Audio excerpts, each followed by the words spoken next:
അങ്ങനെ കാത്തിരുന്ന് നമ്മുടെ കൊടൈക്കനാൽ ട്രിപ്പ് പോകുന്ന ദിവസം വന്നെത്തി കേട്ടോ. കറക്റ്റ് ഏതൊക്കെയാണ് ബസ് എടുക്കാമെന്ന് പറഞ്ഞു. പക്ഷേ ഞാൻ സമയം നോക്കുമ്പോൾ 6:30 ആയിരിക്കുന്നു. പിന്നെ അവിടെ നടന്നൊരു ഒന്നൊന്നര വെപ്രാളായിരുന്നു ഗൈസ്.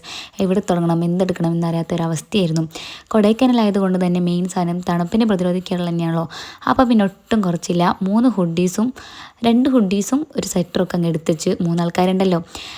പിന്നെ അവിടെ സ്വിമ്മിംഗ് പൂൾ ഉള്ളതുകൊണ്ട് അതിനിടാൻ പറ്റി കംഫർട്ടബിളായി കുറച്ച് ഡ്രസ്സുകൾ എടുത്തു.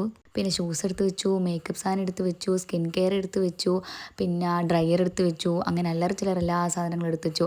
പിന്നെ ഒറ്റയ്ക്ക് ഈ ബാഗ് പാക്ക് ചെയ്യുന്നത് എന്താ നിങ്ങൾ വിചാരിക്കും. എന്താ വെച്ചിട്ടുണ്ടെങ്കിൽ ബാക്കി രണ്ടാളും എന്തോ ഓരോരോ പണിയിലാണ്. എനിക്കാണ് ബാഗ് പാക്ക് ചെയ്യാനുള്ളത്. ഞാൻ പറഞ്ഞു ഞാൻ വീഡിയോ എടുക്കും, അതിനെക്കൊട്ടിക്ക് ബാഗ് പാക്ക് ചെയ്ത് ഞാൻ തന്നെ ചെയ്യാമെന്നൊക്കെ പറഞ്ഞു. അങ്ങനെ ഇതെല്ലാം കൂടി 3-4 കവറിലൊക്കെ ആക്കി വെച്ചതാണ് ഓരോ ദിവസത്തേക്കുള്ളത്. അതൊക്കെ അതിലൊതുക്കി പിന്നെയാണ് നോക്കുമ്പം ഇനിയും ഓരോ സാധനങ്ങൾ ബാക്കി. പിന്നെ ഞാനൊരു ബാഗ് എടുത്തു, അതിൽ വെച്ചു. പിന്നെ ഒരു ബാഗിൻ്റെ ആവശ്യം വന്നു. കുറച്ച് സ്നാക്സും അങ്ങനെ അല്ലറ ചില്ലറ കുറച്ച് സാധനങ്ങളൊക്കെ വേണ്ടി വന്ന് അതൊക്കെ ഇട്ട്. അങ്ങനെ കണ്ണട ഇട്ട്, ചാർജറൊക്കെ വേറൊരു സൈഡ് ബാഗിലാണ് പിന്നെ ഞാൻ ഇട്ടത്. സത്യം പറഞ്ഞാൽ വെറും 2 ദിവസത്തെ ട്രിപ്പാണ്. പക്ഷേ എടുത്ത് വെച്ച് സാധനങ്ങൾ കണ്ടെത്തുന്ന 1 മാസത്തേക്ക് നാട് വിടാൻ ഇറങ്ങിയതാണെന്നല്ലേ. അവിടെ എല്ലാം കൂടി ഇതാക്കാണ് 4 ബാഗുകളൊക്കെ ഒതുക്കി തീർത്തങ്ങോട്ട് ഞാൻ.